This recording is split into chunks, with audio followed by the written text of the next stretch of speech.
Hallo, mein Name ist Chris Strobel und ich zeige euch heute, wie wir eine Audio Recorder App im Bubble entwickeln können. Ihr geht zunächst mal auf Plugins. Add Plugin. Und ihr nehmt das vom Bubble original selbst entwickelte kostenlose Plugin Audio Recorder und Visualizer. Ihr installiert dieses und dazu die Toolbox, damit wir auch JavaScript im Bubble benutzen können. Auch dieses Plugin ist kostenlos und eines der meistgenutzten Plugins mit 193.000 Installationen.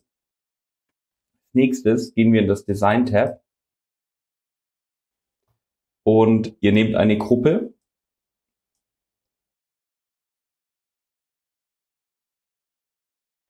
und eine Maximalbreite von 100%. 20 Pixel Abstand. Und als erstes nehmen wir ein Icon, 80 mal 80 Pixel, und wählen hier einen Kreis aus. Als Farbe wählen wir ein Rot. Zentrieren horizontal. Das wird nämlich unser Aufnahmebutton. Darüber eine Gruppe. Diese machen 460 Pixel, zentrieren das horizontal. Und als Hintergrundfarbe einen dunklen Ton.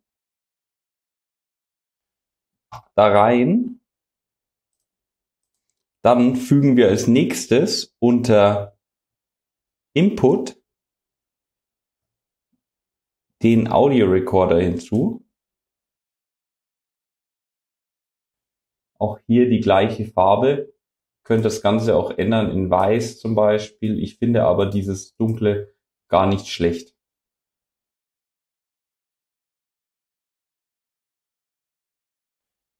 Darüber füge ich jetzt eine Gruppe hinzu. Und diese Gruppe hat einerseits ein Inputfeld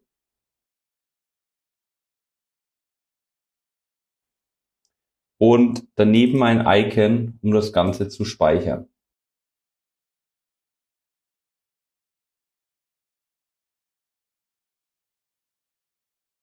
Als nächstes gehen wir in die Datenbank und erstellen Audio Recordings als neuen Type. Und hier erstellen wir das neue Feld Datei. Und daneben Dateiname. Und den User haben wir verlinkt über das Creator Field. Danach gehen wir in den Design Tab, erstellen eine Repeating Group, Type of Content, sein Audio Recording, als Data Source durch Search for Audio Recordings und der Creator ist der Current User. Anschließend machen wir das Feld Current Cells Audio Recordings Dateiname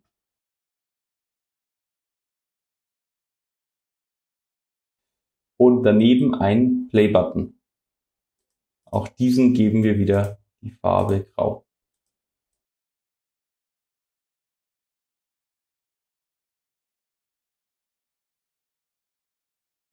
Bei Layout Style machen wir Full List und wir machen keinen Separator. Als nächstes geht es jetzt um die Funktion. Ihr geht auf den Button und wir machen ein Conditional, wenn Audio Recorders A is recording, dann ändern wir das Icon auf ein Stop-Icon. Start Edit Workflow, Element Actions, Start Stop Audio Recorder und er wählt automatisch Audio Recorder A aus. Als nächstes ändern wir den Namen des Inputsfelds. Initial Content ist Datei und wir wollen die Nummer der Datei, das heißt, wir machen Repeating Groups Audio, List of Audio Count plus 1. Das heißt, wenn wir 0 haben, ist es Datei 1. Wenn wir 1 haben, Datei 2 und so weiter. Inputfeld, Dateiname.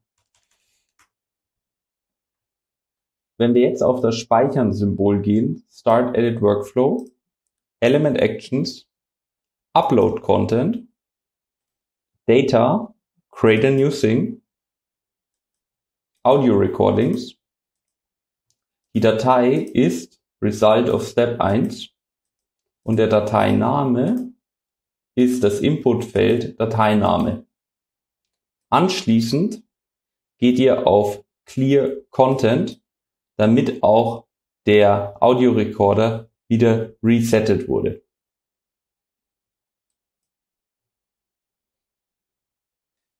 Wenn wir jetzt den Play-Button drücken, dann seht ihr, wenn wir unter Element Actions gehen und Play Stop machen, dann können wir leider keinen Value setzen für diesen Audiorekorder. Das heißt, wir müssen das anders lösen. Stattdessen gehen wir auf Plugins, Run JavaScript und ich habe hier etwas vorbereitet. Das heißt, die Variable Audio, die ein neues Audio-File ist, mit der URL zu dem Wave-File, was wir gerade hochgeladen haben. Und dann lassen wir diese Variable abspielen. Auf die URL machen wir Insert Dynamic Data und nehmen Current Cells Audio Recordings, Datei, URL. Und wir gehen jetzt einmal auf Preview.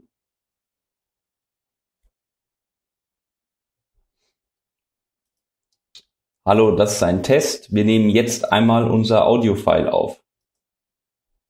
Ihr seht, wie wir nun hier unsere Spur haben. Wir drücken auf Speichern. Ihr seht, wie wir jetzt Datei 2 haben. Und wir lassen jetzt einmal die Datei abspielen. Hallo, das ist ein Test. Wir nehmen jetzt einmal unser Audio-File auf. Und so konntet ihr sehen, wie wir relativ einfach im Bubble auch die Funktionalität von einer Audio-Recording-App abbilden können. Ich wünsche euch weiterhin viel Erfolg und auf bald.